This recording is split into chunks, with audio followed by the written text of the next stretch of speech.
Oke, keren kali Bang Al. Ya, Ya, boleh ku panggil Bang Ferdinand ya kan? boleh boleh Bang. Siap, siap Bang Ferdinand. Assalamualaikum sebelumnya Bang Ferdinand. Waalaikumsalam warahmatullahi wabarakatuh. Ya, Masya Allah, sudah sah jadi mualaf ya Bang ya. Amin, alhamdulillah, ya rabbil alamin. Dan semoga istiqomah nih Bang. Soalnya kalau nggak salah udah pernah syahadat pertama sekali dan ini yang kedua jadinya Bang ya. Siap, siap. Dulu di Bang. Jadi bagi teman-teman yang nggak tahu ya, jadi Bang Al ini atau Bang Ferdinand ini pernah mualaf, terus karena si Edis terpengaruh ya, Ya, sempat terpengaruh oleh Edis sehingga Bang Ferdinand kembali ke Kristen. Baru sekarang setelah mempelajari sirah nabawiyah, setelah mempelajari Islam lebih dalam, makin kuatlah iman Bang ya. Ferdinand untuk kembali ke Islam. Itu boleh diceritain sedikit nggak Bang? Itu Abang dari agama apa dan gimana ceritanya tuh perjalanan Abang tuh Bang? Ya, saya dari Katolik, Bang. Jadi sebelumnya dari SMA emang udah simpatik ya ke agama Islam, penuh tanda tanya karena kami dulu setiap malam minggu itu kan ngumpul-ngumpul sama kawan. Kebetulan rumah saya tuh dari tempat teman saya nongkrong itu biasa melewati warung Surabaya, ada umat muslim kan yang orang Islam yang dari Jawa merantau kan ke sini. Hmm. Jadi setiap subuh kami pulang nongkrong malam minggu tuh beliau orang tua itu sering jalan ke masjid Oke, kilo lebih ya. Jadi salut gitu. ya saya berpikir loh, orang kok beribadah kita pulang mabok kan gitu. itu itu di mana Bang? Di NTT ya? Iya betul. Oke. Timbul rasa iri tapi irinya iri sehat gitu bang. Kemudian memang dari umat muslim di sini memang apa toleransinya tinggi ya. Terbukti waktu setiap bulan puasa kan mereka jam 6 sore sebelum buka tuh ada yang bagi-bagi takjil di lampu merah tuh. Oke, ya Mereka betul. mereka tahu kalau Katolik kan Sabtu sore itu kan ada misa pertama ke gereja. Ya, Lampu merah tuh mereka melihat kami di motor gitu kan, udah pakai kemeja, sepatu kan mereka udah tahu mau ke gereja. iya. Itu mereka kasih bagi-bagi. Jadi eh, terlihat bedanya di situ bang. Umat Muslim itu memang rahmat ya. Kalau dibilang rahmatan lil alamin betul, rahmat ke bagi alam semesta. Ya. Dan terbukti di buku Sirah Nabawiyah yang saya pelajari memang ajaran kasih itu ada di agama Islam bang. Lebih tepatnya inilah ajaran yang memang mengajarkan keadilan. Jadi Iya kalau kita betul. bicara kasih itu kan cuma bagian kecil Iya implementasi dari keadilan itu. Bagaimana mungkin bisa ada kasih kalau nggak ada rasa aman dan keadilan kan? betul betul betul. Jadi kalau saya bilang kasih itu bagian kecil doang gitu, Iya kecil doang. Ya bahkan kalau kita bicara kayak di agama-agama lain juga apakah nggak ada kasih? Ya pasti ada. Bahkan di agama Buddha itu mereka penekanannya juga cinta kasih. Kalau di Islam itu keadilan ya. Dari iya iya. keadilan itulah bisa ada yang namanya kasih, kebahagiaan, damai kan gitu. Betul. Terus dari Bang Ferdinand sendiri artinya dari kecil sudah melihat ya, dari dulu sudah Iya melihat bahwa Islam itu luar biasa. Artinya bisa dibilang Bang Ferdinand tuh dapat hidayah karena melihat akhlak ya, akhlak dari umat muslimnya betul lebih betul. tepatnya. Itu kan Dan tertarik dengan Islamnya tuh. iya Terus dan perkembangannya pernah apakah juga saya belajar? pernah juga saya waktu di Jogja sekolah di Jogja. Ya. Kebetulan kos saya itu kan agak masuk ke dalam tuh ya, Hmm. Gang Manggis itu. Jadi masuk ke dalam, kebetulan motor saya itu belum dikirim kan dari Flores kan, masih Hmm. dalam perjalanan ekspedisi. Jadi saya masih jalan kaki dulu. Jadi waktu turun dari di depan itu kan ada di sana tuh kayak kayak bis tapi bukan bukan busway ya, tapi ada tempat pemberhentian bis itu. Saya jalan ke belakang gitu, Hmm. Gang Manggis. Jadi di belakang ada pondok pesantren ya. Jadi mereka naik tiba-tiba berhenti itu abang itu. Saya nggak kenal ya, pakai sarung kan, santri kayaknya. Ayo bang, mau ke dalam kan? Dia tahu kan saya sering lah, langsung dimuat gitu. Baik saya orangnya memang. Masya Allah. Oke. Kalau boleh tahu nih, waduh, kejeda pula Bang Al ya. Jadi bagi teman-teman yang belum tahu, sedikit informasi ya. Jadi memang Bang Ferdinand ini, kalau kita lihat dari pertama sekali muncul di Komal-Komal diskusi, beliau ini tertarik untuk belajar Islam, ya bahkan bisa dibilang sangat tertarik gitu, sehingga sering bertanya-tanya tentang Islam dan alhamdulillah dapat hidayah. Tetapi sempat terpengaruh oleh omongan orang-orang sebelah ya, karena kita tahu bagaimana komal-komal sebelah itu sangat membenci Islam, bagaimana mereka tuh pingin kalau bisa semua orang celaka ya, masuk ke jurang sama seperti mereka. Jadi waktu itu Bang Al ini sempat dipengaruhi oleh Edis dan Polikardus lainnya. Itulah kenapa kita selalu mengatakan bahwa para mualaf ini kalau bisa memang nggak bisa sendirian. Ya, karena kita di Islam tuh diajarkan untuk berjamaah, teman-teman.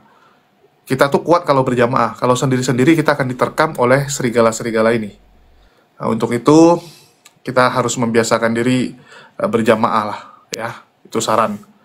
Jadi begitu dilihat bahwa Bang Ferdinand ini sendirian, Edis mulai pengaruhi, ya dia bilang kamu tahu nggak di Islam tuh begini, yang isinya tuh semua adalah fitnahan belaka. Dan sayangnya Bang Ferdinand saat itu telan gitu, telan mentah-mentah, ya mungkin karena masih ada doktrin-doktrin juga ya, kita harus maklumi gitu. Jadi begitu itu yang terjadi, ya sempat goyang lah. Tapi alhamdulillah setelah mempelajari lebih dalam, Bang Ferdinand kembali. Nah, boleh dijelasin tuh Bang, pertama sekalinya belajar Islam dengan sungguh-sungguh tuh mulai kapan? Sorry bang, dia agak panas bang ini ya HP-nya. Jadi harus dekatin ke AC tuh. ya udah saya hidupin AC. Tadi nggak pakai AC soalnya. Ya gimana? Jadi kenapa bisa tertarik ini Bang? Tertarik belajar Islam di Komal-Komal tuh awal mulanya kapan tuh? Ya awal mulanya tuh kami menonton secara tidak sengaja di live ya.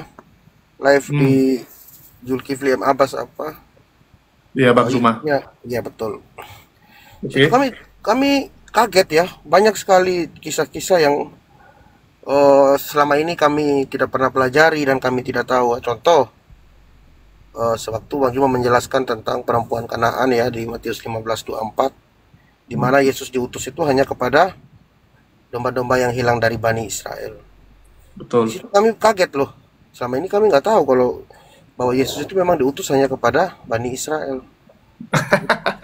Iya nggak tahu bang. Karena yang kami gimana? Ya. Artinya lebih tahu Bible Bang Zuma daripada orang Kristen gitu ya? Betul. Kita kaget, makanya gitu, loh ini kok orang Muslim lebih mengerti ya. Makanya dari situ tertariklah kami gitu. Akhirnya saya sama beberapa teman saya itu nonton, sering nonton YouTube. Akhirnya ini di TikTok kan gitu kan, kita lihat oh ya udah coba kita download TikTok gitu bang. Makanya TikTok saya ini kan baru Desember tahun lalu kan. Artinya bukannya kesal tapi malah dapat ilmu ya. Kadang kan banyak yang sebelah tuh bilang wah kurang ajar ini ya. Enggak. Memang yang disampaikan Bang Juma itu kan memang ada dalilnya, ada datanya. Dan data yang disampaikan itu kan bukan ngarang, bukan niat untuk menghujat, enggak. Emang betul. Perkataan Yesus benar. Nggak ada yang ditambah-tambah atau apa gitu, nggak ada bang. Seperti itu. Ya karena memang Bible juga bahasa Indonesia kan, ngapain kita pergi tambah-tambahin ya, nggak perlu ditafsir juga udah tertulis dengan jelas. Betul bang. Terus dari situ intens ya untuk bertanya ke Bang Zuma, masuk ke TikTok ya? Ya mulai dari situ saya sama kawan saya langsung masuk malam itu kan, berdua. Nah, tapi yang satu teman saya nggak kuat emosi, dia langsung diturunkan. Oke, terus? Dia emosi itu. Waktu itu pertanyaan itu kalau nggak salah saya masih ingat, dia bilang, kenapa kalau memang guguk ya dengan B2 itu diharamkan, kenapa diciptakan gitu kan? Jadi Bang Juma menjawab, saya masih ingat ya. Ya, diciptakan untuk bagi yang berakal tidak memakannya. Dan yang tidak berakal pasti memakannya. Seperti Anda. Oh, marah dia langsung. Ya, karena kan analoginya sama kayak dengan pohon kehidupan ya. Kenapa Tuhan ya Allah menciptakan pohon kehidupan terus ditaruh di Taman Eden ya, menurut versi Kristen disebut pohon kehidupan, di mana disuruh Adam dan Hawa tuh dilarang memakan buah tersebut. Kalau memang nggak ada guna, kenapa nggak dibuang aja gitu kan, ditebang atau dihilangkan gitu. Karena memang manusia ini, dunia ini adalah tempat ujian baik dan benar. Ya, terus Bang Ferdinand yang betah ya bertanya terus gitu. Iya, saya mulai dari situ mulai tekun ya mengikuti Bang Juma debat. Bahkan ada pastor yang pendeta yang kami kenal ya. Dari Flores itu berapa orang ya, Pater Yohanes pernah berdebat dengan Bang Juma, kalah ya. Jadi semakin terguncang itu Bang. Terguncang gitu. Oke. Jadi pada suatu malam itu langsung saya minta maafkan. Tetapi kelirunya saya waktu itu, saya belum mengenali sosok Nabi Muhammad seperti itu Bang. Oh, cuman yakin dengan Islamnya tapi belum sempat belajar tentang cerita perjalanan Nabi Iya ini betul. secara menyeluruh gitu ya. Ya, seharusnya saya mempelajari dulu siapa Nabi Muhammad lebih dalam supaya agar saya tidak tergoyangkan seperti sekarang saat ini gitu Bang. Oke.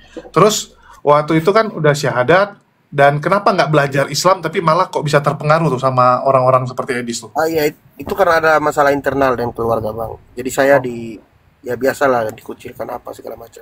Saya Oh nggak sempat bisa. sempat Oh sempat dikucilkan. Bang. Ya masalah dengan abang saya nggak dibukain pintu, padahalnya tuh saya kan anak bungsu kan. Hmm. Jadi wasiat dari ayah bab almarhum itu kan supaya kan abang saya udah rumah sendiri. Terus Oke. kakak perempuan saya juga udah nikah sama suami, udah punya rumah saya sendiri di situ kan. Hmm. Bahkan dikunci pintu, kok gini, saya bilang kenapa nih dikunci. Saya lapor ke mama saya, kan tinggal sama kakak saya perempuan. Hmm. Ya nangis mama saya waktu itu. Jadi adalah kasus waktu itu. Loh, kok mereka bisa tahu abang syahadat? Tahu kan dari ini kan banyak yang nonton Bang, teman-teman saya. Oh, artinya Yang teman-teman DM saya, itu. yang DM saya tuh mau ketemu nyari saya banyak Bang. Waduh, mau nyari untuk apa nih? Nyari ketemu mau, kenapa kok ngomong gitu? Saya bilang saya ngomong sesuai data kok. Sesuai data. Bahkan kemarin itu saya pergi cari dia ke Labuan Bajo tuh. Dua orang, dua laki satu perempuan. Hmm. Ketemu Oh, saya artinya nggak takut.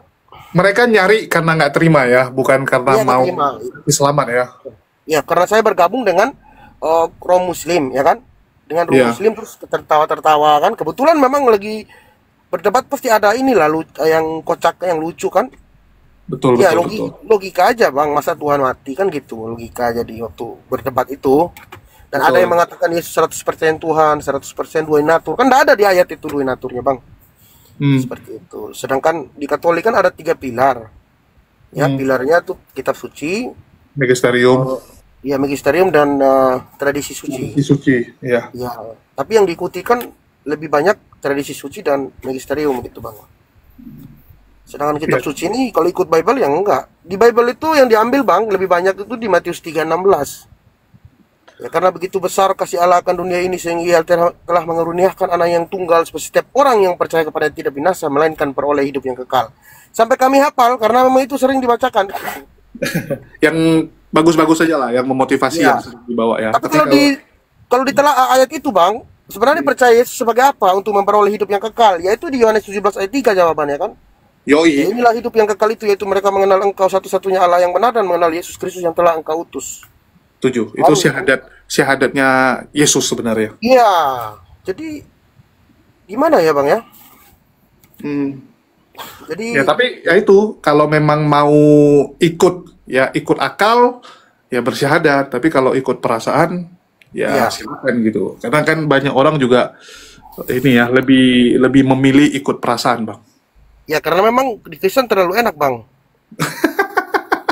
Serius Bang.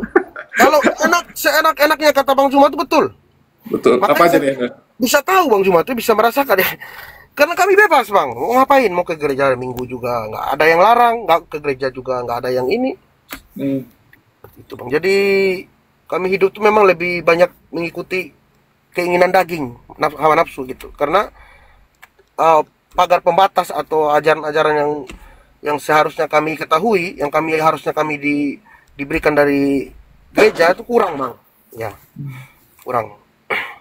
Tapi abang tahu kan konsekuensi abang muncul di medsos ini, maka abang akan siap untuk dihakimi, dicaci dan sebagainya. Bahkan saya baca di komentar ini, kok tumben nih banyak kali yang marah-marah nih bang. Banyak Bang, teman saya Flores banyak orang timur yang cari saya banyak Bang. Kemarin ini saya bilang kau datang sekarang juga, saya ketemu teman kota. Saya offline berapa kali Bang, tapi saya nggak cerita saya nggak mau TikTokan nanti menjelekkan teman saya kan, orang sama-sama sini itu maksud Bang. Ya.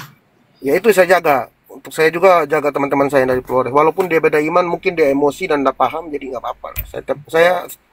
Saya ketemuin gitu bang. Oke. Boleh Banyak cerita nggak?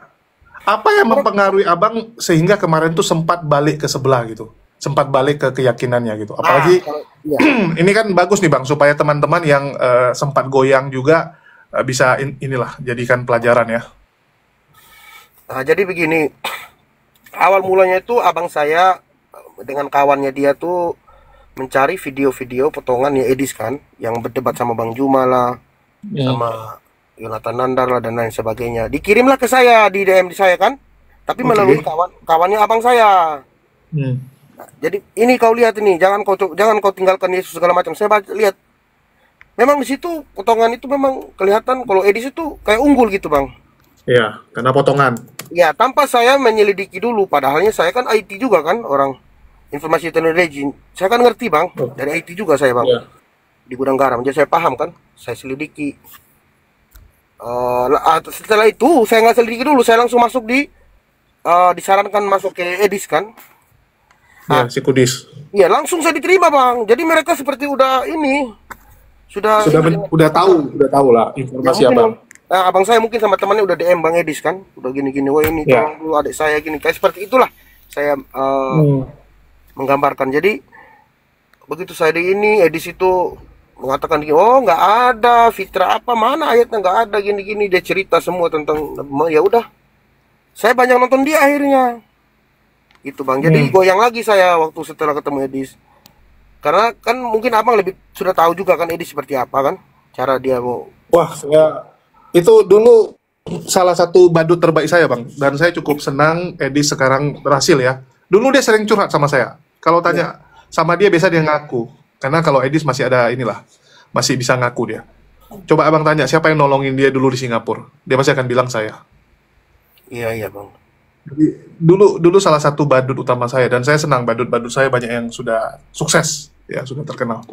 Jadi memang apa ya, iman itu naik turun teman-teman ya, iman itu naik turun. Apalagi mungkin Bang Ferdinand kemarin juga lagi pusing dengan keluarga yang ini ya, kondisinya mendekat dan sebagainya, teman-teman dan sebagainya, sehingga sedikit goyang. Karena memang kita nggak pungkiri bang, apa ya, manusia tuh gampang hanyut, gampang terpengaruh. Iya. Ya, itulah kita dikasih akal supaya menyaring itu semua. Terus dari Bang Ferdinand nih, gimana ceritanya kok bisa setelah goyang balik lagi nih? Ya setelah itu saya masuk lagi debat, dan memang waktu saya kembali itu bang, saya masih ragu ya. Setelah saya baca kembali tulisan-tulisan catatan yang telah saya tulis di buku tentang apa yang disampaikan oleh apologet Muslim, terutama Bang Juma ya. Contoh, salah satunya yang saya sangat ingat itu 2 Yohanes 1 ayat 7 ya. Itu saya hafal sekali, karena di situ yang saya membuat saya itu ragu tentang Kristen ya. Karena di situ jelas ya, penyesat itu adalah dia yang tidak mengakui Yesus datang sebagai manusia. Kemudian saya korelasikan dengan di Galatia 1 ayat 11, di mana di situ tertulis Paulus menerima Injil bukan dari manusia, dan bukan manusia yang mengajarkannya, melainkan dari pernyataan Yesus Kristus. Berarti dia menegaskan bahwa Yesus bukan manusia. Nah, inilah penyesatnya nih, saya bilang antikristus. Saya pelajari lagi Paulus. Ternyata emang Paulus ini kalau diselidiki, diikutin ya, seperti kata Bang Juma di Kisah Para Rasul 9, siapa yang ditemuin Paulus di waktu perjalanan ke Damsik? Cuman cahaya. Sedangkan Yesus mengatakan di Matius 24 bahwa Yesus akan datang kembali kan. Di Kisah Para Rasul Sehari penghakiman. ya 29, 30, 31, 32 itu jelas bahwa Yesus akan datang. Malaikat berkata Yesus akan datang kembali seperti yang kamu melihat dia terangkat ke langit kan. Dan kedatangan Yesus Kristus itu ditandai dengan banyak seperti cahaya terlontar dari timur ke barat. Begitulah juga kedatangan Anak Manusia ya, yang Yesus yang berkata sendiri, ini Yesus bang, seperti itu. Jadi tanda-tanda itu tidak ada waktu Paulus bertemu Yesus di Damsik, dalam perjalanan di padang gurun Damsik ya. Ya, karena Yesus sudah berkata ya, hati-hati orang yang bertemu dengan yang memanggil namanya sembarangan, menjual namanya, apalagi yang di padang gurun ya, di padang gurun, dan ke Damsyik itu adalah padang gurun, karena on the way ke Damaskus itu yang kalian lalui semua padang gurun. Kalau teman-teman pernah ke Yerusalem. Terus kalau dari Bang Ferdinand sendiri, ya ini kan udah viral nih cerita Bang Ferdinand ya, bahkan banyak sekali yang marah dan saya yakin dari keluarga juga pasti kalau yang pertama udah ditekan, apalagi yang sekarang bisa jadi lebih ditekan lagi. Lebih bang, Itu ini gimana ada yang tuh? komen ini kawan saya ini. Kau nggak paham agama Katolik katanya. Bang, nggak apa-apa lah. Ya, ya ini kan iman masing-masing, harusnya jangan dimarahin juga lah. Ya, Ya, Abang udah siap dengan konsekuensinya artinya. siap bang, siap sekali karena begini bang. Ketakutan terbesar saya dalam hidup saya ya, dimana saya pada saat saya dipanggil Tuhan nanti, saya tidak beriman dan tidak bertakwa kepada Tuhan yang benar. Hmm. Terus saya mau kemana? Gitu, Bang. Yoi. Kalau saya sudah bertuhan yang salah, tentu saya pasti salah nanti. Setelah mati itu nggak jelas kemana gitu. Tapi saya ingin, karena saya percaya dan sangat yakin ya, bahwa dunia ini hanya sementara. Dari kehidupan yang sesungguhnya setelah kematian, bang. Itu yang saya yakin. Jadi saya Mantap. ingin bertuhan Ya saya yang benar. juga mualaf bang. Ya sebelumnya kenalkan. Mungkin kalau teman-teman di TikTok, Ya bang? ya mungkin ada sebagian kalau teman-teman kalau di TikTok saya kurang ya karena memang kurang aktif. Ya, ya. Dan saya pernah di posisi Bang Ferdinand juga gitu. Posisi kayak aku pernah di posisi abang juga gitu. Oke, oke. Ya. Membanding-bandingkan belajar dan sebagainya. Saya sampai pada titik di mana apa yang saya lakukan sekarang ya tidak melanggar apa yang disampaikan Yesus, malah kita mengikuti Yesus lebih lagi kan. Betul. Justru Bukankah itu perkataan kekristenan Yesus, itu Bang. hukumnya cuma dua? Iya. Ya. Kita mengikuti sebenarnya. Kita masuk kasih contoh di Ulangan 6 ayat 4 ya. Kalau saya mau tarik garis lurusnya ya. Perjanjian Lama PL kitab Yahudi ya 6 Ulangan 6:4 di situ Sema Israel kan Adonai Elohim Adonai Ahad. Nah, kemudian di Markus 12:24 Markus 12:29 Yesus berkata, hukum yang terutama ialah dengarlah hai orang Israel, Tuhan Allah kita, Tuhan itu esa. Kemudian di Al-Quran, di surat Al-Ikhlas kan bang ya, yang pertama, Qul huwallahu ahad. Katakan ya Muhammad, Tuhan itu esa. Sinkron bang. Sinkron. Jadi kalau kita mengikuti... Ya mungkin ditutup aja kameranya bang, takutnya nanti terlalu panas abang punya HP. Oh iya, siap bang. Ya. Ya karena takutnya ini ya teman-teman ya, karena takutnya nanti panas jadi terlontar. Jadi lebih bagus tutup karena toh kita juga sudah lihat ya bahwa ini bukan odong-odong, bukan bukan kayak sebelah lah entah siapa orang yang nggak jelas gitu ya. Dan saya rasa teman-teman juga sudah tahu betul lah siapa beliau. Terus kalau boleh tahu nih bang, kan udah kembali ke Islam nih, ya. Ini udah ke fitrahnya. Itu kemarin syahadat di mana tuh bang? Yang kedua. Yang kedua di roomnya inspirasi bang. Bang inspirasi. Halo, Bang Ferdinand. Ya halo. Halo. Ya. Ya, Bang Ferdinand. Ah, ya kemarin syahadat kemarin syahadat sama ini ya Yusuf PI ya. Iya yang pertama bang. Ya. Kemudian syahadat berikutnya sama Bang Juma bang. Ya. Syahadat berikutnya ke Bang Juma. Iya. Oke, siap. Langsung di. Terus aku mau nanya nih Bang, seandainya orang Kristen bilang, wah, Ya gimana bang? ini agak delay ya mungkin. Agak delay tempat Abang mungkin. Enggak. Ya, jadi kalau ditanya nih sama orang Kristen, loh, Ya. ya mungkin karena tadi handphone sempat panas, jadi agak delay itu Bang. Siap, Dimaklumi lah. Terus kalau orang Kristen bilang gini Bang, orang Kristen bilang lah, ngapain Paulus ngarang-ngarang agama baru? Nggak ada untungnya. Dia kan hidup enak, tiba-tiba jadi ikut Kristen, hidupnya susah. Mana ada untungnya dia menipu? Kira-kira gimana tuh Bang? Paulus. Iya, Paulus. Iya, untuk Paulus ya. Ya, jawabannya sederhana kan tadi udah saya sampaikan juga di si penyesat antikristus itu dia yang tidak mengakui Yesus datang sebagai manusia. Kemudian kita percaya, saya yakin dan percaya karena ada tertulis jelas ya. Yesus berkata, lebih baik bumi dan langit ini lenyap daripada satu titik dari hukum Taurat itu dibatalkan atau satu iota dari hukum Taurat itu ditiadakan. Sedangkan Paulus mengatakan di Efesus 5 ayat 12 itu jelas, Kristus telah menebus kita dari kutuk hukum Taurat dengan cara menjadi kutuk di itu di apa, Galatia 3:13. Kemudian di Efesus 5:12 ya Bang ya. Halo? Iya, iya. Kedengaran ya Bang ya? Kedengaran Bang, tapi memang agak delay kita karena tadi mungkin sempat panas HP Bang Iya, Ferdinand. soalnya di sini panas Bang, panas banget. Bentar ya. Oh, Ini bisa pakai AC kok. iya. Yang penting HP-nya Bang, yang penting HP-nya yang jangan panas. Oh, siap. Ya, di situ jelas ya Bang ya. Jadi Paulus ini membatalkan hukum Taurat. Dia bilang dengan matinya Kristus di kayu salib, ia telah membatalkan segala ketetapan dan hukum-hukum di hukum Taurat kan, dalam hukum Taurat. Sedangkan Yesus berkata, "Jangan kamu mengira aku datang untuk meniadakan hukum Taurat, melainkan aku datang untuk menggenapi hukum Taurat." Jadi Paulus ini bertentangan dengan perkataan Yesus ya, dan banyak sekali surat-surat Paulus itu yang tidak sejalan dengan ajaran Yesus, Bang. Seperti itu. Yoi, tapi kan mereka pasti akan bilang, loh kalau orang menipu kan pasti ada tujuannya, ada keuntungannya. Paulus kan nggak ada keuntungan, dia bilang. Malah jadi susah. Kalau orang menipu, Iya, kan kalau orang menipu tuh pasti demi keuntungan, kan? ya, Ya, jadi apa untungnya Paulus mengarang cerita baru, menciptakan agama baru gitu? Pasti mereka akan bilang gitu. oh tentu dia ingin menjadi rasul kan? Oh, jadi tujuannya untuk jadi rasul doang. Iya, dia ingin membangun kelompok atau sekte waktu itu kan, di mana Kristen pertama sekali mulai kan jemaat itu kan di Antioquia kan?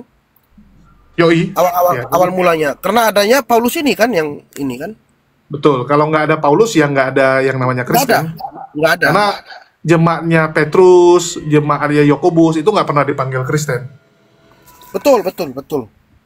Nggak ada yang Kristen, Bang. Bahkan Paulus itu melarang. Paulus itu kalau saya tidak salah ada buku saya baca dulu, dilihat itu ya, saya pernah lupa ya namanya buku apa tuh. Paulus ini ada sentimen tertentu ya, kepada marah dia mungkin atau apa gitu ya. Setelah dia sunat, dia tidak ada, perempuan Yahudi itu tidak jadi menikah dengan dia. Jadi dia tuh seperti dendam dan murka, akhirnya dia di Galatia 2 ayat 5 itu kan jelas dia bilang, jika kamu bersunat maka tidak berguna lah, Yesus Kristus tidak berguna bagimu kan, seperti itu. Jadi dia mengajarkan untuk tidak mengikuti hukum Taurat, contoh tidak bersunat, seperti itu Bang, dan bebas memakan apa aja, kan itu hal-hal yang di luar ajaran Yudaisme Yesus. kan? Yudaisme ya, betul. Yang diajarkan Yesus bertentangan. Kalau dari Bang Ferdinand sendiri nih, kan dulu Kristen nih, mabuk-mabuk, makan babi, tiba-tiba sekarang nggak boleh lagi. Itu gimana tuh Bang? Berat nggak? Ya awal-awalnya saya diblokir ya dari grup teman-teman saya ya. Flobamora juga di blok. Ya grup anak muda Katolik juga di grup ya, di blok saya. AMK tuh di blok juga saya Bang. Terus kawan-kawan nongkrong saya juga saya dipanggil Yudas. Iya Bang, serius Bang. Saya nangis itu pernah malam itu.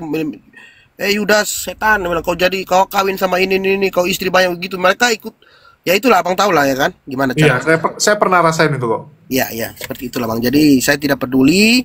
Yang penting karena saya percaya kalau saya mati, saya bawa diri saya sendiri. Yang saya bawa adalah amal bakti, amal soleh saya.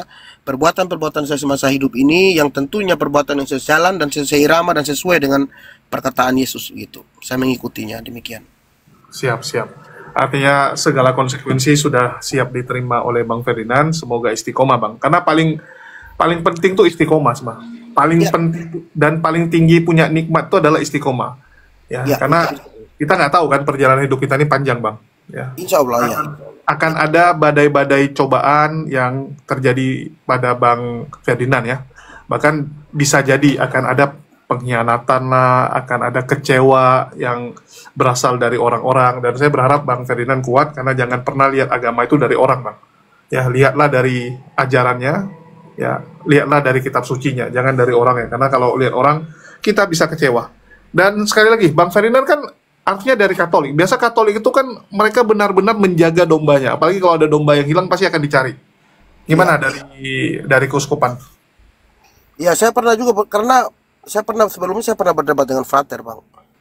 Oke, sama Frater. Yakobus. Jadi Pak Frater itu sudah bilang ya, kalau memang kau merasa Islam yang benar ya itu hak kamu, dia bilang. Karena saya tahu saya, dia bilang hanya Katolik yang akan diterima kan, yang sudah dijamin surga karena Yesus sudah menyediakan tempat segala macam lah dia ngomong kan. Oke. Tetapi saya, pertanyaan saya dua yang tidak dijawab, bahkan bahkan ditunda waktu itu. Udah nanti kita bicarakan lagi katanya. Mau belajar dulu mungkin, mau belajar dulu Frater ya. Iya betul. Jadi pertanyaan saya ada yang banyak yang tidak dijawab, sehingga mungkin karena dia merasa bahwa banyak pertanyaan saya yang mungkin agak sulit untuk dijawab, makanya dia seolah-olah secara kayak menyerah gitu bang. Oke, itu pertanyaannya apa tuh Bang, kalau boleh tahu? Ya pertama yang saya tanyakan, waktu Yesus bersujud, berdoa ya, sebelum itu saya tanya dulu, waktu saya bilang di Matius 3, di Yohanes 3, Hmm. ya Yohanes 5:37, di Hmm. situ Yesus berkata, Bapa yang bersaksi tentang aku, ya suaranya tidak bisa kau dengar, tidak pernah Hmm. kau dengar, rupanya Hmm. pun tidak bisa kau lihat. Kemudian saya bertanya kepada Romo, berarti waktu kita kan tahu, kita semua kan tahu Yesus dibaptis di Sungai Yordan. Oke. Ya, ya kemudian dia bilang, terus kemudian waktu dibaptis oleh Yohanes Pembaptis, ya, turunlah Roh Kudus berupa burung merpati. Hmm. Dan terbukalah langit, kemudian terdengarlah suara dari langit. Inilah anak yang kukasihi, kepadanya lah aku berkenan. Dengarkanlah dia. Hmm. Bukan salibkan dia ya, tapi dengarkanlah dia. Ya, Oke. itu Tuhan udah berkata, inilah anak yang kukasihi. Kalau saya punya anak yang saya kasih, saya akan jaga dia. Yoi. Jangankan berani kau sentuh dia, habis. Saya bilang kan, nyawa saya taruhan, saya bilang itu kan. Bagaimana Bapak yang Maha Kuasa dan membiarkan Yesus dicambuk, diludahi, ditampar, saya bilang. Masuk akal kita nggak, Romo, Pastor? Kan saya sudah emosi waktu dia apa namanya, dia telepon yang kakak saya kan. Terus Iya, dia yang ngomong sama kakak saya dengar dia ngomong, dia kira saya nggak dengar, saya dengar dia ngomong, ini adik kau ini sudah kerasukan setan apa segala macam gitu ngomongnya bang. iya biasa gitu memang. Ya maka saya gas dia. Saya langsung emosi juga kan. Kok saya dibilang kerasukan setan? Saya berkata fakta kok. Terus saya bertanya, terus suara siapakah di Sungai Yordan sewaktu Yesus dibaptis itu? Ya, yang terdengar dari langit itu tadi itu bang ya. Ya, inilah anak yang kasih kepadanya aku berkenan, dengarkanlah dia. Itu suara siapa? Sedangkan Yesus sendiri berkata tadi di Matius 5:37, Yohanes 5:37, bahwa Bapa yang bersaksi tentang aku, suaranya tidak bisa kau dengar, rupanya pun tidak pernah kau lihat. Kan begitu. Nah, terus suara siapa ini? Yohanes dengar dari mana? Ini buku karangan atau bagaimana? Nah, saya selidiki lagi, ternyata betul di Lukas 1 ayat 1 bahwa sebenarnya Injil itu memang hasil penyelidikan kan. Betul. Theophilus yang mulia, oleh karena banyak peristiwa yang terjadi antara kita, sampai saya hafal bang, karena saya sudah baca bolak-balik yang dikatakan Bang Juma. Iya. Apologet Muslim semua ini benar. Dan kami selama ini memang hanya iman buta bang. Iman buta, dan kami itu hanya didoktrin bahwa kita akan selamat. Ya selalu perumpamaannya mereka yang disampaikan di gereja itu bahwa waktu Yesus disalib ada 3 salib. Nah ini kan Romo kan bilang gitu saya kemarin. Ya, Iya. di salib sebelah kiri itu orang penyamun, sebelah kanan itu penjahat juga. Pengkhianat. Ya. Nah, sebelah kiri itu mengatakan kepada Yesus, jika kau anak Allah, turun, selamatkanlah dirimu dan selamatkan juga kami. Kemudian yang di sebelah kanan itu berkata, kamu tidak tahu diri ya, ini dia tidak bersalah, kita yang bersalah nih, kan yang ngomong gitu cara ngomongnya Romo kan. Tapi seharusnya kita ini pantas dibunuh, tapi dia bukan orang berdosa. Terus di saat itu Yesus berkata, saat ini juga engkau bersama aku di Firdaus. Nah itu bukti, dia bilang gitu kan. Kata Frater, itu bukti bahwa hanya cukup percaya saja langsung masuk surga. Waduh, saya bilang aduh. Berarti ini konsep begini nih, kalau saya analogikan dalam kehidupan saya, kita cukup beriman aja tanpa akal bang. Jadi kalau misalnya ada orang yang bilang kepada saya, hei, itu tai kambing itu enak loh, roti loh. Padahalnya akal saya mengatakan, itu kan tai, kan tidak mungkin enak bang. Tapi karena saya mengimani itu enak, saya makan. Kan lucu bang itu dirinya. Harus berakal dulu, harus baru beriman sebenarnya, yang rasional kan bang ya. Berakal dulu baru beriman, bukan beriman dulu baru berakal. Tapi kami kan beriman dulu bang, asal percaya dulu. Karena karunia itu pasti datang kepada kita. Karena dengan penebusan Yesus di kayu salib itu telah menebus dosa-dosa kita bang, dengan kematiannya. Dan kami di Katolik kan ada yang namanya sakramen Ekaristi kan. Nah, sakramen Ekaristi itu yang menyelamatkan kita nanti. Seperti itu, Bang. Jadi, Tapi kalau tadi fraternya ngomong itu malah dia menentang iman Katolik sendiri kan. Katolik kan iman dan perbuatan, bukan sola fide. Ini gimana betul, nih Katoliknya? Emang fraternya nih. betul. Kok malah jadi Protestan dia? Karena iman tanpa perbuatan kan ada hakikatnya mati, gitu. Iya, betul. Ya, Iman hakikatnya sama mati. perbuatan gimana sih ini promo fraternya. Jadi memang banyak Bang, kalau memang Kristen mau belajar ya. Aku ambil contoh pendeta Erastus Sabdono. Salah satu pendeta besar, viral, dulu dialah pendeta Indonesia pertama yang muncul di TV.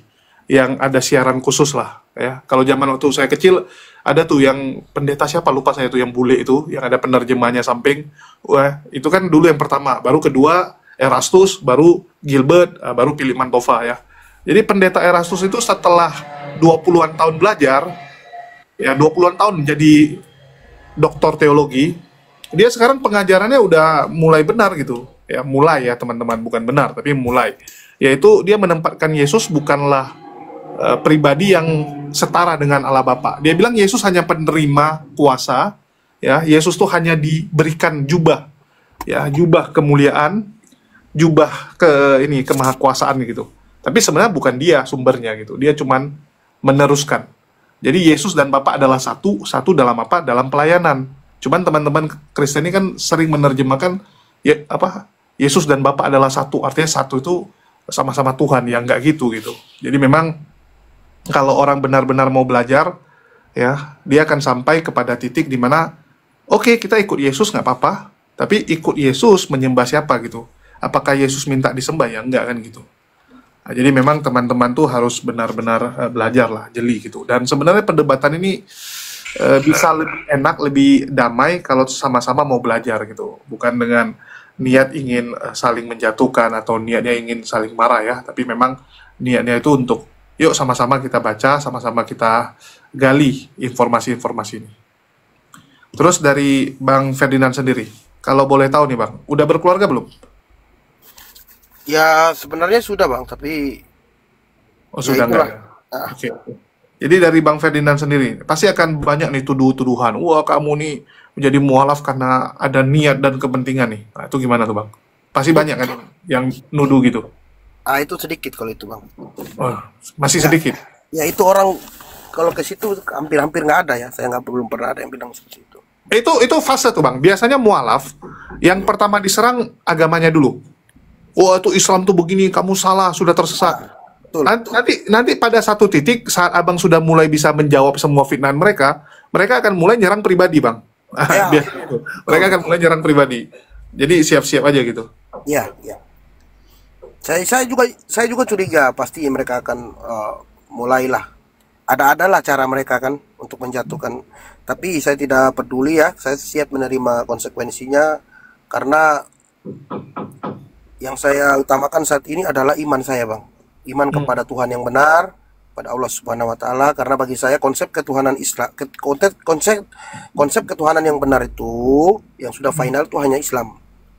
Kenapa Iya. demikian? Karena Islam memiliki satu Tuhan, Allah Subhanahu wa taala, memiliki satu kitab suci, Al-Qur'an yang original teksnya dan satu nabi penutup yaitu Nabi Muhammad yang membenarkan nabi-nabi terdahulu dan yang terpenting bahwa Nabi Muhammad memuliakan nabi-nabi terdahulu. Tidak ada yang dicela, tidak ada yang dijatuhkan, tidak ada yang dihina seperti yang agama saya sebelumnya seperti itu, Bang. Oke, dari kalau boleh tahu nih, Bang Ferdinand, sebenarnya bagaimana sih pandangan teman-teman Abang? Ya, kalau pandangan Abang kan tadi udah jelas tuh, bahwa Abang menghargai Islam karena dari kecil Abang kagum dengan orang-orang Islamnya gitu ya, bagaimana akhlaknya. Kalau lingkungan Abang sendiri melihat Islam itu seperti apa sih? Ya kalau di sini sih memang toleransi baik, Bang. Umat muslim itu baik. Hmm. Bahkan kalau kami makan di warung itu kita lupa apa-apa pun mereka ya udah nanti aja, Bang, kalau ada katanya. Hmm. Tunggu saya ambil. Nggak, udah nanti aja bawa aja. Kalau misalnya kurang duitnya, teman saya dulu waktu SMA itu tidak ada tuntutan, tidak ada seperti kalau tahu kan kita orang timur, kalau yang lain matilah. Tapi Bang, kalau umat muslim mereka enggak, Bang. Bahkan saya juga pernah ditolong oleh seorang wanita luar biasa ya, saya anggap dia seorang muslim. Hmm. Teman saya dari kecil, Bang. Dia muslim, perempuan Oke. ya. Dia pegawai bank ya. Jadi Saya nangis kalau ingat orang itu, dia mulia sekali, dia menolong saya dengan ikhlas ya.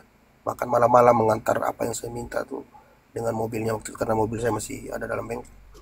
Jadi banyak sekali kejadian yang memang umat muslim itu yang saya rasakan ya, yang benar-benar mengimplementasikan apa yang diperintahkan oleh ajarannya, itu ajaran agama Islam, di mana Islam itu benar-benar menjadi rahmat bagi alam semesta. Dan jangankan kita manusia, hewan pun kayak kucing apa segala macam itu Islam sangat menghargai, sangat bahkan memberi mereka makan, ada rasa empatinya. Karena saya lihat di Islam itu yang lebih ditonjolkan adalah kita beramal soleh, karena bekal kita nanti adalah perbuatan kita semasa kita hidup, yaitu amal soleh kita yang menjadi timbangan. Dimana jika dosa kita nanti lebih besar, tentu dengan amal soleh perbuatan kita yang baik akan menghapus dosa kita. Seperti hal contoh yang saya pernah dengar waktu ceramah. Saya paling hobi kan ceramahnya Kiai Haji Jainuddin MZ, Bang. Wih, zaman dulu banget ya. Ya, itu saya suka dengar di radio itu karena dulu dia pernah menceritakan jika kita melihat ada ranting pohon yang menghalangi jalan di tengah jalan, Ya. itu adalah kita pinggirkan itu, karena itu adalah salah satu cara untuk menghapus dosa kita dengan berbuat baik dan berguna bagi orang lain. Seperti Buya Hamka pun pernah berkatakan, sebaik-baiknya orang adalah orang yang berguna bagi orang lain.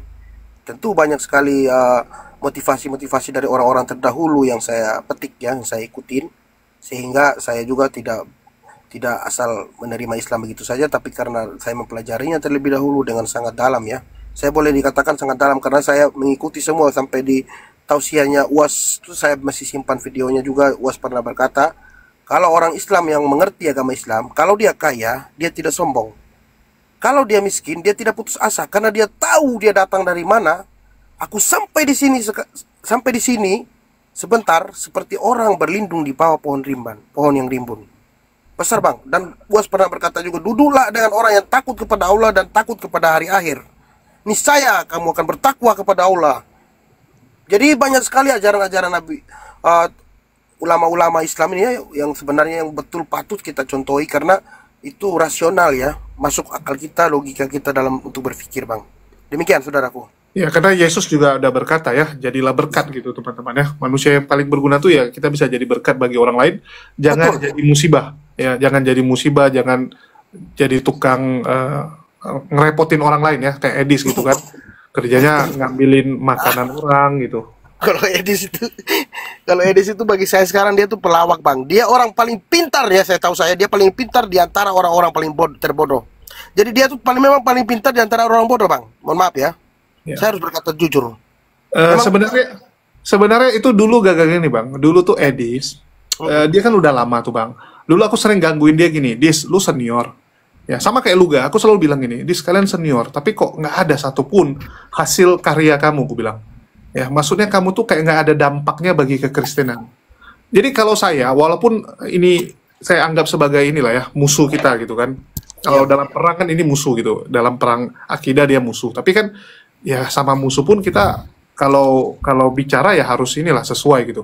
Ada beberapa orang Kristen saya lihat punya dampak. Misalnya dia bikin pelayanan, ya, dia berhasil kayak Risuli Lubis lah. Walaupun saya bilang Risuli Lubis ini kurang ajar, tapi saya harus akui ini orang punya dampak. Dia pergi menolong orang, dia bagi-bagi makanan, ya.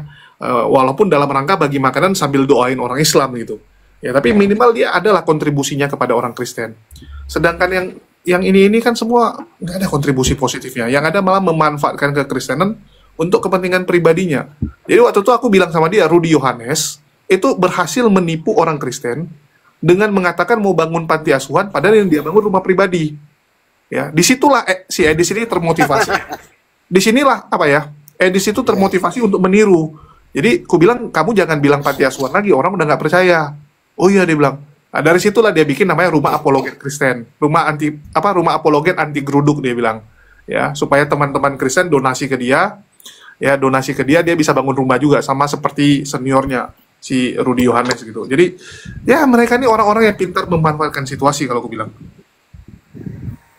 Ya, kalau menurut saya, Bang, sebenarnya rumah apologet yang mau dibangun itu ya, kalau kita selidiki, kita telah kita pintar di USA, United States itu tidak ada orang yang bisa bangun rumah, Bang. Bahkan membeli, apalagi kalau statusnya kan wisatawan. Dia lagi mau dia Iya, tuh untuk membeli pengen properti di sekali sana viral tuh bang. harus ada hukumnya kan, nggak sembarangan orang bisa bangun bang. Yoi. Jadi dia hanya bodoh-bodohin ya, ya itulah saya bilang tadi orang pintar ya di tengah-tengah orang bodoh ya.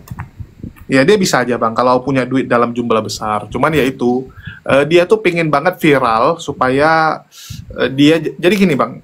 Orang-orang itu boleh ngeplay sebagai refugee, minta suaka. Sama seperti Saipudin ya, karena saya sama istri Saipudin cukup dekat ya, secara ini komunikasi kita cukup dekat. Jadi memang semua itu diskenariokan supaya nanti berita-berita yang muncul di Indonesia itu dijadikan bahan mereka lah untuk minta suaka. Ya, jadi ya hati-hati aja lah kita. Jangan sampai kita terprovokasi untuk mengeluarkan statement-statement yang nggak penting. Kalau saya sih lebih suka perang itu perang ini ya. Kalau mereka dengan cara bikin berita ya kita luruskan beritanya ya. Mereka bikin fitnah kita luruskan fitnahnya. Mereka turun ke lapangan membantu saudara-saudara kita sambil melemahkan akidah saudara-saudara kita, ya kita turun juga ke lapangan gitu kan. Kita juga lakukan bakti sosial yang sama, tapi sambil menguatkan iman saudara-saudara kita supaya jangan gampang dimurtadkan lah sama orang-orang ini.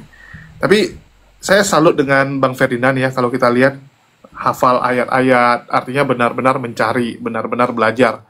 Ya, nggak semua orang itu bisa kayak Bang Ferdinand gitu, karena ada orang-orang tertentu juga sebenarnya dia sudah ragu, tapi karena dia merasa nyaman dengan circle-nya yang sekarang gitu kan. Karena kalau kita bicara kan ujung-ujungnya kan, mualaf ini kan 180 derajat berubah. Ya. Ada orang mungkin nggak kepikiran, udah saya mualaf dulu, begitu udah berubah baru bingung deh, loh kok udah kayak gini lah hidupnya gitu. Tapi Bang Ferdinand ini saya lihat ya kuat gitu, udah tahu dengan segala konsekuensi, apalagi kemarin sempat kalau saya bilang sempat ini ya, magang bentar gitu, bentar magang udah rasain dan lebih siap dengan segala konsekuensinya.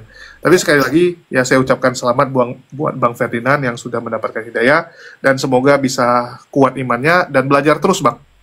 Di tempat abang sendiri ini belajar Islam sekarang di mana bang? Saya kebetulan di sini ada masjid raya ya, Ruteng namanya, Masjid Raya Baitul Rahman. Oke. Ada ustadz ya, ada ustadz juga yang dari ND ya, karena di Flores ini ada namanya Kabupaten ND yang banyak muslim ya bang. Oke.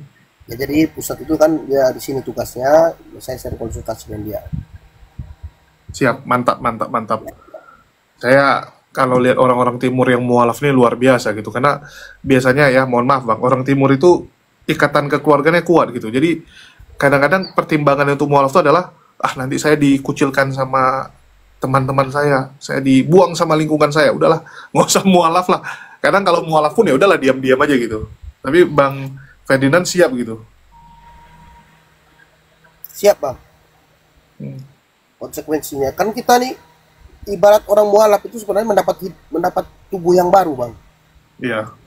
Tubuh yang baru, jadi kita tinggalkan, kita kubur sudah kebiasaan kita yang buruk, kita mulai dengan hidup yang benar, yang sesuai dengan ajaran Tuhan yang benar gitu. Seperti itu sebenarnya, sederhana kok. Buang semua yang buruk itu. Tentunya yang kesenangan sesaat itulah yang kita mengikuti hawa nafsu itu bang. Karena menurut saya manusia itu diciptakan memiliki akal, budi, pekerti ya, sehingga dia dapat membedakan dan dapat menahan nafsunya. Itulah yang membedakan manusia dengan binatang, seperti itu bang, dengan hewan. Kalau hewan punya akal tapi tidak berfungsi, tidak diaktifkan. Kalau manusia kan bisa diaktifkan bang. Gitu. Ya, nggak mau diaktifkan bang. Tapi ya itu saya bilang, banyak orang kayak dibilang banyak yang murtad gitu kan, kayak di komen-komen nih, banyak yang murtad. Iya, karena banyak orang baper, pakai perasaan. Ya, tiba-tiba lagi overdosis dibawa Yesus ke taman. Ini artinya saya harus murtad gitu. Ini apaan gitu. Kalau nggak ada yang bilang apa? Ketemu Yesus datang, kakinya kotor, dia pakai lor gitu. Lah, nggak tahu Bang Ferdinand ada cerita-cerita gitu? Ya tahu, tapi itu kebanyakan saya tidak percaya bang. Iya, tapi biasa itu malah di gereja tuh sangat disukai cerita-cerita gitu. Ya, karena memang Kristen ini kan enak bang. Jadi kalau ada yang mendukung dia ya tambah senang kan, karena memang kehidupan kami enak. Apa sih yang diharamkan? Nggak ada bang. Mau kelelawar, mau tikus, mau guguk juga dimakan gitu. Saya makanya waktu saya sholat Jumat saya menyesal bang. Kenapa nggak dari dulu? Saya nangis kan. Kenapa nggak dari dulu? Saya ngerti, tahu bahwa Islam itu adalah agama yang benar. Sedangkan Bang, di Nehemia 8 ayat 6 ya Bang ya. Di situ jelas Bang.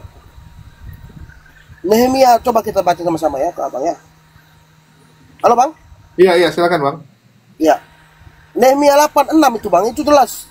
Di situ, lalu Ersa memuji Tuhan, Allah yang maha besar. Dan semua orang menyambut dengan amin amin sambil mengangkat tangan. Kemudian mereka berlutut dan sujud, menyembah kepada Tuhan dengan muka sampai ke tanah.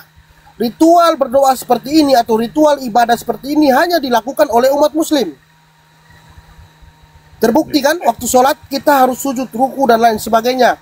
Nah, bahkan muka sampai ke tanah. Nah, inilah agama yang benar, agama para nabi. Nabi-nabi terdahulu mentuhankan Tuhan yang esa. Seperti yang saya katakan tadi, Yesus pun berkata demikian, Tuhan yang esa. Markus 12:29. Di Al-Quran juga ada di Al-Ikhlas, Tuhan yang esa. Jadi sinkron Bang. Kalau orang mau belajar Bible aja ya, pasti dia langsung ngalap. Tapi untuk menguatkan imannya, dia harus mengenali dulu siapa suri teladan umat muslim, yaitu Nabi Muhammad, di mana beliau dari kecil sudah dijuluki Al-Amin ya, karena beliau ini sangat dipercaya. Dari kecil, bayangkan, dari kecil. Jujur beliau, sangat jujur. Rendah hati, tutur Karena katanya. kalau sampai orang yang nggak jujur yang dipilih, itu artinya Tuhannya kehabisan stok manusia itu.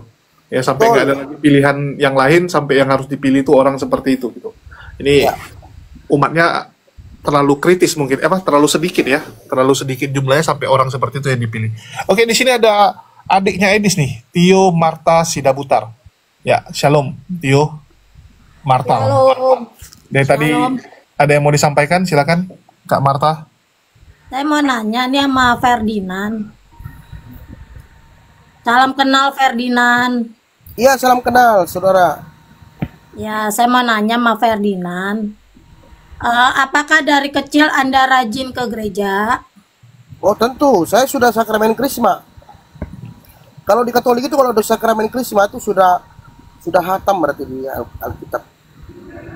Mengikuti, ya maksudnya kami mengikuti ajaran gereja lebih banyak. Kalau di Katolik itu lebih ke ajaran gereja, karena ada 3 pilar tadi yang saya sampaikan, yaitu kitab suci, tradisi suci, dan magisterium. Jadi kami lebih mengikuti magisterium, karena kalau Katolik itu dari pusat langsung Bang, karena kita memiliki satu pemimpin, yaitu Paus Yohanes Paulus kedua dulu, sekarang Paus Fransiskus.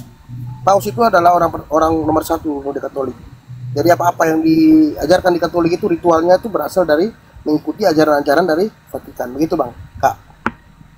Nah, pertanyaan saya itu kalau apa tadi sakramen gitu ya. Itu sama kalau dulu kan saya gerejanya di HKBP. Itu mungkin sama kayak naik CD. Naik CD itu belajar selama kenapa? Lebih dari CD. Kalau CD itu di Katolik itu sambut baru Bang, menerima hostia. Nah, CD itu dasar-dasar sekali Kak Marta. Kalau di Katolik itu jauh lah. Karena Katolik itu memang enggak. Ya makanya saya nanya. Kan kita sharing nih ya. Nah, saat kita sharing sambil bertanya tanpa berdebat yang gak penting. Karena menurut saya adalah kita satu sama lain mempercayai agamanya masing-masing. Tinggal tergantung kita dalam kehidupan sehari-hari tekun membaca Alkitabnya atau Al-Qur'annya atau tidak, ya kan? Karena yang penting dilaksanakan, jangan cuman tekun dibaca tapi nggak dilaksanakan. Nah, betul. Gini juga, betul, itu setuju. Nggak usah ketawa, Bos. Biasa aja. Nah, karena saya tahu Kak, saya ketawa tuh karena saya sadar apa yang saya selama saya hidup, saya tahu bagaimana Katolik, bagaimana Kristen, saya tahu. Enggak, gini, ya gini. Jadi kakak saya bisa ini sama saya Kak. Saya tanya, enggak. Gini, Ferdinand. Ferdinand, kita mengimplementasikan karena kita sudah percaya bahwa kita pasti. Ferdinand, dari tadi kamu cerita saya mendengarkan, belajar mendengarkan. Silakan. Nah, ya, karena ini juga saya sampaikan ke semua orang Kristen, ya. Saya sampaikan, saya juga bingung karena orang Kristen itu Tuhan Yesus itu seperti kata Ferdinand sudah memberikan yang kalau untuk ini ya, untuk hidup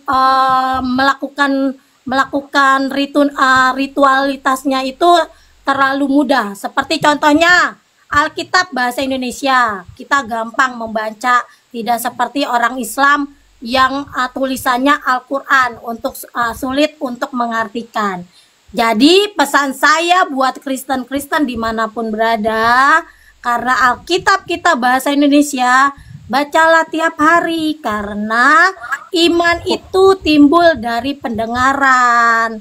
Bacalah Alkitab, dengarlah firman tersebut, dan lakukan. Kalau kita tidak pernah membaca Alkitab, iman itu tidak akan tumbuh. Kalau hanya kayak tadi sakramen atau CD cuman sekali dalam setahun belajar, tapi setelah setahun itu tidak membaca firman, sama aja nol putul. Nah, Ya, itu gini Kak Tio, dengerin dulu, Bos Ferdinand, gantian. Dari tadi Anda justru saya dengar. mengikuti perkataan Yesus. Aduh, Tunggu kebiasaan. Kak Marta. Ya ini memang dalam rangka kita mendengarkan kesaksian Bang Ferdinand. Jadi Komal ini kita buka. Jadi dalam rangka itu bukan lagi mau diskusi. Jadi kalau disuruh porsinya harus imbang ya nggak bisa Kak. Ini bukan lagi Anda Komal. naikkan saya untuk apa, Bos? Ya tadi Kalau kan hanya mendengarkan Ferdinand, Bukan. nggak penting Kakak kan saya kayak tadi dengerin komplain. Ferdinand. Kakak komplain di Bani Typing. Jadi kupikir ada yang mau ditanyakin. Kalau mau ditanyakin ya silakan tanya. Ya mas saya tanya, jangan si Ferdinand nanya ini mulu, apa sih Enggak, tadi namanya? kakak udah Jawab kakak tadi mulu. ceramah bukan nanya. Aku bingung loh. Kok Saya ini jadi enggak, ceramah? bukan. Saya sedikit, makanya saya tanya masih Ferdinand, apakah dia dari kecil Udah. apa namanya gereja? Ya, ya. Katanya yes. Saya paham, Baik. saya paham Bible. Saya Alkitabiah. Boleh saya buktikan? Udah, sekarang Markus nggak usah 12:29 ya, Yesus Nggak berkata, usah dibuktikan. Allah Tuhan. Bos, Oke. banyak Lagi di mau dunia ditanyain. ini banyak Kemudian- yang tahu firman. Sebentar, Kak, sebentar. Ya kalau ada pertanyaan berikutnya silakan. Kalau enggak saya turunin Kak. Kan memang tadi saya nakit. Iya, saya mau bertanya, jangan di mute begitu, jangan si Ferdinand menjawab yang belum saya tanya, kan gitu juga. Oke, ya, silakan pertanyaan kedua. Silakan Kak Marta. Pertanyaan kedua. Pertanyaannya apa, Kak? Silakan. Pertanyaan kedua, apakah Anda sebelum mualaf itu rajin membaca Alkitab, bukan saat setelah mualaf ya? Oke, silakan. Ya, sebelum saya mualaf saya sudah mempelajari Alkitab di mana Yesus berkata ya. Mempelajari, membaca Alkitab tiap hari. Yes, saya membaca. Justru karena saya membaca Bible, bahkan Anda pun kalau Anda membaca Bible dengan baik, saya yakin Anda akan mualaf. Ya. Karena di Bible itu banyak sekali perkataan Yesus yang untuk kita beribadah kepada Tuhan yang benar. Sedangkan Yesus sendiri, saya sebut Muslim, kenapa? Waktu dia berdoa di Taman Getsemani, Yesus maju sedikit dan berdoa, ya Bapa, jikalau cawan ini berlalu daripadaku, biarlah kehendakmu, bukan kehendakku, melainkan kehendakmu yang terjadi. Di mana Yesus di sini berserah diri. Agama yang mana yang berserah diri? Yaitu agama Muslim. Muslim disebut Muslim artinya berserah diri. Bahkan Yesus sendiri berserah diri. Bahkan Yesus itu bersahadat dan dia mengatakan bahwa di Yohanes 17 ayat 3, Tuhan yang benar itu ya, hidup yang kekal itu yaitu mereka mengenal Engkau satu-satunya Allah yang Berarti benar. Anda tiap dan hari mengenal baca. Yesus Kristus yang telah Engkau utus. Bos. Matius 5:37. Tunggu, Kak. Anda kan menanyakan, saya jawab. Iya, jawaban itu lebih panjang dari pertanyaan Kak. Jadi jangan tantrum. Ya. Anda Ada mau tanya kalian Bible, Kak? Anda mau kebiasaan tanya tahu Bible? enggak? Anda mau tanya Bible, makanya saya jawab, Kak. Mau saya jawab? Mau? Ya. Kan udah nggak usah terlalu panjang. Anda nggak usah jelaskan itu sama saya. Saya lebih mengerti dibandingkan Ah, Anda. kalau mengerti, oke, saya bertanya boleh? Nggak, kalau mengerti jangan tanya Nah. Kak. Kalau mengerti tunggu. Aku jelasin dulu ya. Kalau mengerti ya silakan untuk Anda. Tadi kan Kakak bilang kita nggak usah debat kusir gitu. Ya sudah Anda bertanya orang Kan saya jawab. mau nanya bukan masalah tentang Alkitab. Oh, Anda Oke. bilang Nggak. tadi mengerti. Aku mau tambahin sebagai host, aku mau tambahin ya teman-teman ya. Tadi kita juga sudah dengar dari Kak Marta menjelaskan rajinlah membaca Bible. Dan itu yang kita serukan dari dulu. Jadi bagi teman-teman Kristen ya jangan cuman baca Bible itu ayat yang disuruh buka oleh pendeta saat kalian datang ke gereja. Kalau Maaf bisa- ya, kami baca Alkitab tiap hari. Makanya Iya. itu mau saya tanyakan sama Ferdinand, apakah dia membaca Alkitab tiap Yes. hari? Yes, Bukannya benar. dia Yes. mengerti. Kak, Yes. Kak Marta Nah, boleh ngomong setelah dulu. pertanyaan saya, Ya, tunggu. Jadi, aku belum selesai ya.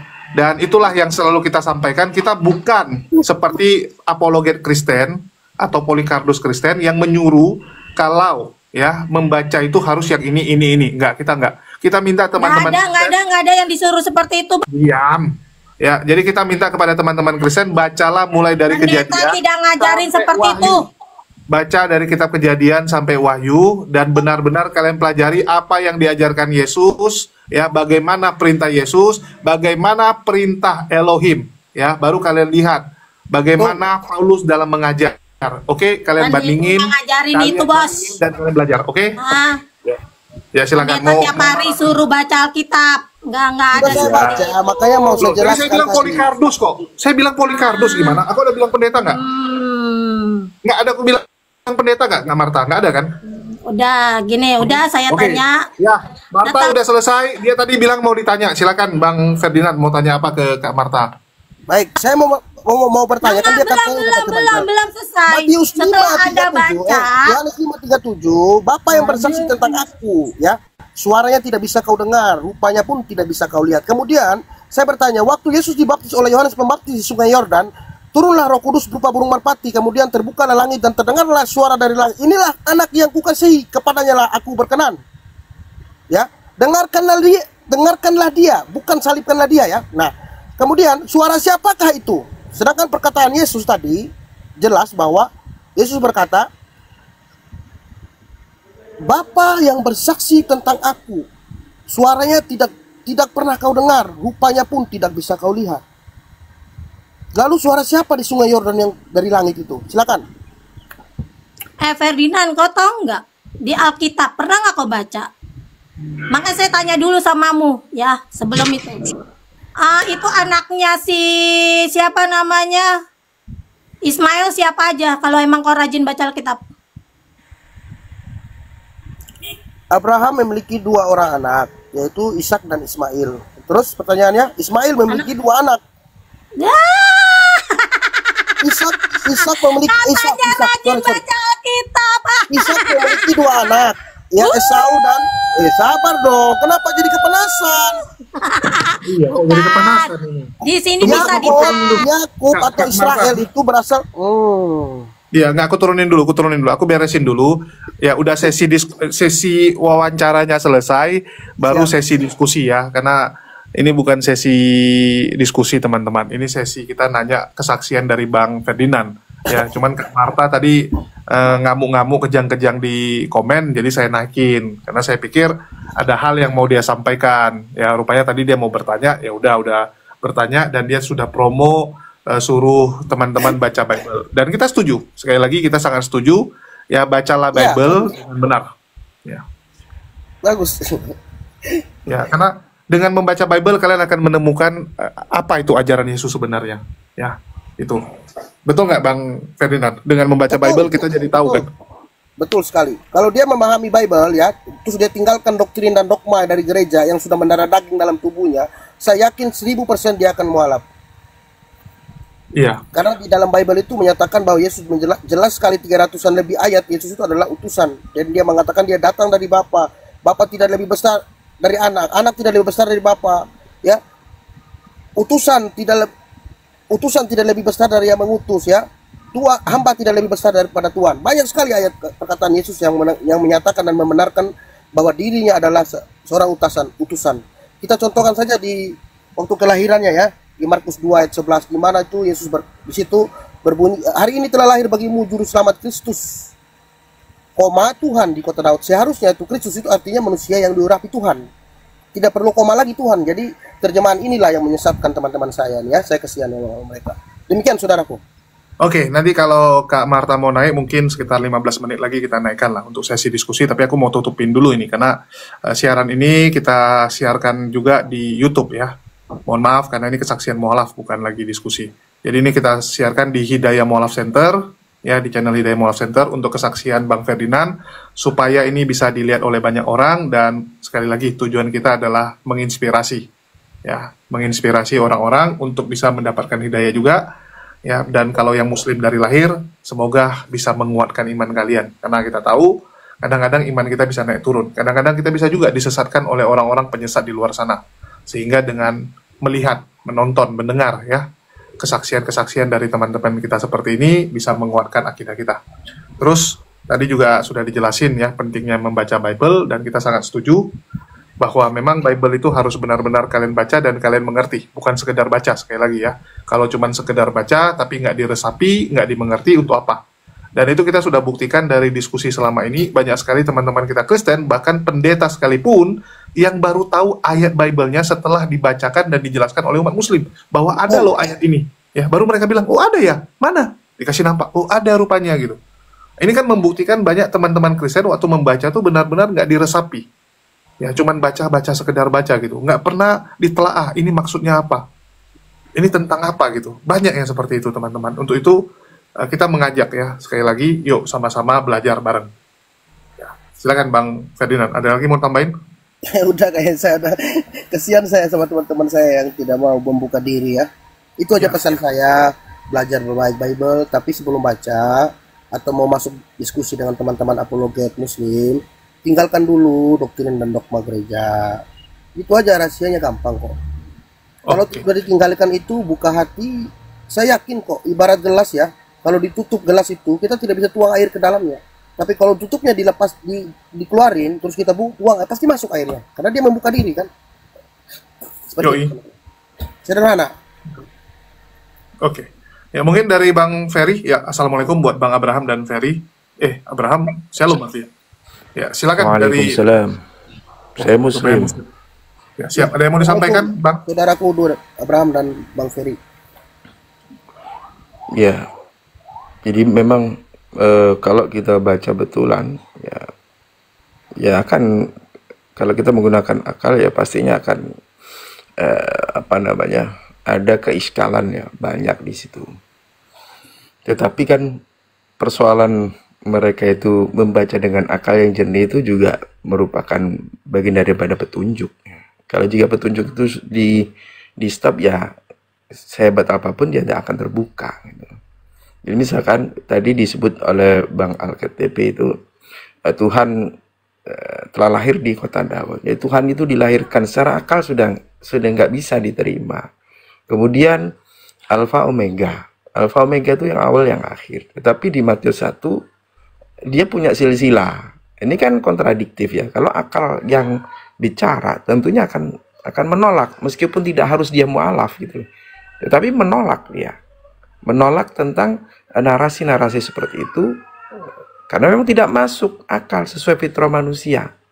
Saya dulu juga nggak mengenal Allah Ta'ala gitu. Tetapi ketika kita nalar kita ini jalan ya, dan Allah memberikan petunjuk ya, insya Allah kita akan tertuju dan terarah kepada sesuatu yang hak. Ya mungkin itulah yang mau saya sampaikan. Sebenarnya kita itu sama ya. Sama dulu nggak mengenal Allah, tapi akhirnya semakin dewasa kita mengenal Allah dengan nalar kita, kemudian kita komparasi dengan kitab-kitab yang ada. Mana sih yang layak sesuai dengan fitrah akal manusia ini, yang mana? Misalkan tersebutkan dalam surat Al-Ikhlas, misalkan Qul huwallahu ahad dan seterusnya. Ini adalah kebagaimanaan Tuhan yang hak, yang secara nalar itu bisa diterima oleh akal setiap orang. Tidak harus dia orang Islam, tapi di luar Islam pun dia akan menerima secara akal. Sebagaimana Spinoza, Socrates, Plato, dan sebagainya. Mereka menerima hal itu, cuman hanya mereka itu tidak mendapatkan petunjuk siapa dia yang dimaksud.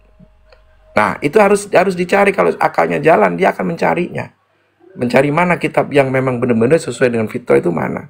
Sehingga kita, orang tersebut ya akan mendapatkan sesuatu yang hak, yang tidak akan tergoyahkan secara keimanan, secara akal, secara fitrahnya juga. Mungkin itu, Bang. Oke, dari Bang Ferry ada mau tambahan? Silakan. Ada yang mau disampaikan sebelum nanti kita naik diskusi, karena sudah banyak sekali konten yang kejam-kejam. Iya, memang dalam Al-Quran sendiri juga Allah mengatakan sih, hidayah itu mutlak dari Allah. Bahkan di Al-Quran dikatakan dalam surah Yunus, walau syarabuka la'amana man fil ardi kulhum fa jami'a fa anta tukrifun hatta yakunu mu'minin. Tetapi hidayah itu bagaimana kita, sebagaimana tadi yang dikatakan oleh Bang Al-KTP kan gitu. Kalau kita naik ke atas membawa gelas kosong, pasti kita akan bisa mengisi lagi dengan air.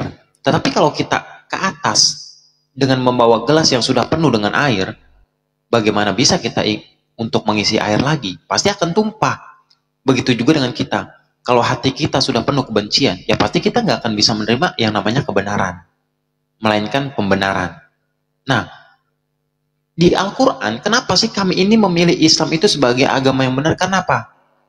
Di Al-Quran, itu nggak ada namanya ayat kontradiksi. Zalikal kitabu raiba fihi hudal lil muttaqin. Bahkan Al-Quran menantang untuk menguji mana yang benar-benar datangnya dari Tuhan dan mana yang karangan manusia.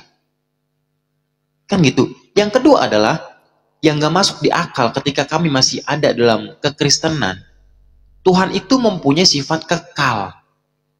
Kayak misalkan dalam Islam itu dikatakan Allah itu mempunyai sifat namanya baqo, kekal. Begitu juga dalam Bible, 1 Timotius pasal 6 nomor ke-16. Sifat Tuhan itu adalah kekal. Lalu banyak memang mereka itu bertanya, apakah Tuhan kamu bisa menjadi manusia? Ya sebenarnya bukannya nggak bisa, bisa.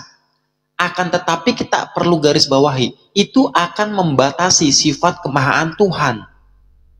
Contohnya, apakah saya bisa pergi ke mall dengan tanpa busana? Bisa. Akan tetapi ketika saya pergi ke mall tanpa busana, maka orang-orang akan mengira saya adalah orang gila, orang yang nggak punya akal. Itulah makanya Islam itu harus menggunakan akli atau akal. Jadi agama itu harus sejalan dengan akal. Jikalau agama itu tidak sejalan dengan akal, ya buat apa kita beragama? Itu Bang Kojo. Ya, buat apa Tuhan menciptakan akal untuk kita ya? Mending jadikan manusia seperti hewan saja gitu kan, hidup, berkembang biak ya, makan, tidur dan sebagainya. Dan sekali lagi Tuhan, mereka bilang jadi manusia, ya bisa aja, tapi ya dia tetap Tuhan, sama kayak Ferry gitu. Ferry bisa nggak jadi beruang? Bisa, dia pakai kostum beruang gitu. Dia waktu kerja kan disuruh pakai kostum beruang tuh, ya, menarik pelanggan datang ke tokonya gitu. Tapi apakah Ferry adalah beruang? Ya enggak, Ferry cuman menggunakan kostum beruang. Jadi ini Tuhan yang kemanusia-manusiaan. Wah, lucu, Tuhan manusia dibilang. Oke. Mungkin ada lagi yang mau disampaikan dari Bang Ferdinand nih buat teman-teman di luar sana yang sedang mencari nih, ya sedang ingin belajar juga, yang sedang dalam kebimbangan nih, mirip dengan Bang Ferdinand gitu. Gimana nih supaya mereka berani untuk melangkah? Ya, kalau saya sih sederhana ya, kita ikuti aja apa yang dikatakan perkataan Yesus dalam Bible. Di mana di Markus 12:30, 29, 30, 31. Hukum yang terutama dengarlah, hai orang Israel, Tuhan Allah kita, Tuhan itu esa. Ya. Kemudian di 30-nya, kasihilah Tuhan Allahmu dengan segenap hatimu, segenap pikiranmu, segenap kekuatanmu, dan segenap akal budimu. Akal. Jadi di situ menggunakan akal. Jadi saran saya agar kita tidak beriman buta, kita pelajari, dalami ajaran yang akan kita anut, atau apa yang kita ajaran agama yang akan kita pilih gitu. Jadi berakal dululah sebelum beriman. Itu pesan saya. Jangan beriman dulu baru berakal. Nanti kita ketemu misalkan tai kambing di jalan ya, orang bilang itu donat, karena kita merasa itu iman kita, akal kita berlawanan, tapi karena iman kita ya donat enak dimakan Bang. Jadi berakal dululah sebelum beriman. Itu aja kuncinya Bang, sesuai perkataan Yesus ya. Itu aja Bang. Oke, itu aja. Dan sekali lagi, ya semoga apa yang kami sampaikan di kesempatan kali ini bisa menjadi ilmu lah ya, dan menjadi sebab wasilah buat teman-teman dalam melangkah menjemput hidayah juga. Karena saya lihat banyak di luar sana orang yang sebenarnya juga udah nggak percaya dengan kekristenan ya, sudah tidak bergereja, sudah tidak percaya, tetapi posisinya gantung gitu ya, posisinya gantung. Dan tadi juga dibilang sama Bang Ferdinand, kalau Anda rajin baca Bible, yakin dia akan mualaf. Ya kalau saya bilang, paling yakinnya itu ya dia keluar Kristen, biasanya gitu. Atau enggak dia percaya bahwa Yesus bukan Allah, ya bukan Tuhan. Dan nggak pernah setara dengan Tuhan gitu, nggak pernah. Posisinya bukan Tuhan, hanyalah utusan gitu. Biasanya kalau rajin baca Bible seperti itu. Tapi kalau mualaf, itu harus dibarengin dengan belajar tauhid, dan belajar sosok Nabi Muhammad SAW. Karena kalau enggak nanti begitu dia dapat serangan fitnah-fitnah kepada Nabi, bisa goyang. Seperti yang pernah dialami Bang Ferdinand ya, waktu diserang Nabi Muhammad dia langsung agak goyang, karena memang waktu itu baru belajar dasar-dasar tauhid saja, belum tentang lebih menyeluruh tentang Islamnya. Jadi memang harus lebih menyeluruh, lebih komplit supaya ya iman kita bertumbuh dan kuat. Karena serangan-serangan dari luar itu akan banyak teman-teman. Apalagi di ranah medsos sekarang ya. Bisa potong-potong video, bisa ngarang-ngarang video gitu kan, bisa buat cerita-cerita nggak benar. Oke, mungkin itu aja. Dan si betina tadi ya, Marta Sidaputar udah hilang mana? Dari tadi ku jambak-jambak udah hilang. Karena aku pikir kalau udah selesai sesi kita kesaksian, ya kita akan lanjut ke diskusi aja gitu ya. Terus dari Bang Abraham sendiri kalau boleh tahu nih, mualaf Bang ya? Bang Abraham? Iya. Oh, mualaf. Iya. Masya Allah. Sejak kapan Bang? Udah lama. Oh iya, mantap. Oke, nanti kapan-kapan ini, aku minta nomor WA boleh Bang? Boleh. Nah, nanti DM DM aja Bang. aja nanti. Siap-siap. Oke. Ya, jadi kalau dibilang dia apa ya sempat goyang, ya itu karena memang iman orang naik turun teman-teman. Apalagi kalau kita bilang serangan-serangan dari sebelah itu kan memang masif dan mereka tahu. Jadi jangan kita anggap mereka tuh nggak ngerti apapun lah. Orang sebelah tuh juga ngerti. Mereka tuh memurtadkan orang tuh dengan cara yang sangat terstruktur. Coba lihat. Mereka akan coba dengan fitnah Islam. Begitu nggak bisa masuk, mereka akan mulai dengan bakti sosial. Ya, mereka akan dengan bantuan-bantuan. Mereka akan coba giring ya ke psikologis kalian. Jadi banyak cara mereka untuk memurtadkan orang. Jangan kalian pikir mereka akan pasrah gitu aja kalah di diskusi. Enggak. Ya, di ranah diskusi mereka boleh kalah. Tapi kalau di lapangan coba kalian lihat. Ini harus kita akui. Bahkan saya baru mendapatkan ini ya, gereja tanpa tembok kedua nih.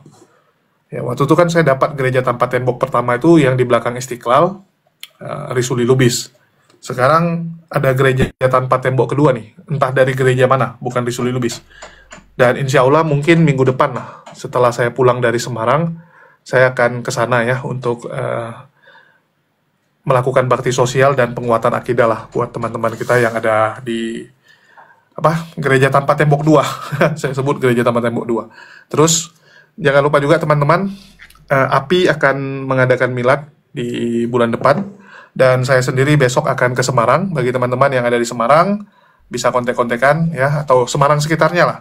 Karena besok saya akan ke Semarang selama seminggu dalam rangka mengunjungi sekolah mualaf ya, sekolah mualaf Indonesia yang ada di kota Semarang, sekaligus silaturahmi dan interview beberapa mualafnya ya, karena kurang lebih mereka punya 30 mualaf yang sedang dibina. Yang lagi dibina sekarang ada 30 dan sudah melahirkan 100-an lebih mualaf yang mereka urus. Tapi yang sekarang lagi ikut kajian mereka ada 30-an dan kita akan interview juga untuk ngobrol-ngobrol ya, mendengar kesaksian mereka tadi. Itu sih. Terus apalagi ya, nggak ada sih. Bagi teman-teman yang mau mendukung pergerakan kita ke Semarang besok, dapat menghubungi saya, dapat DM saya juga, ataupun kalau mau ketemu di sana silakan. Mana tahu ada yang mau traktir dan ngopi-ngopi. Oke, ada lagi mau disampaikan? Nggak ada ya. Kalau nggak saya tutup dulu diskusi ini. Makasih buat semuanya. Di akhir kata saya ucapkan wassalamualaikum warahmatullahi wabarakatuh. Sampai jumpa di lain kesempatan.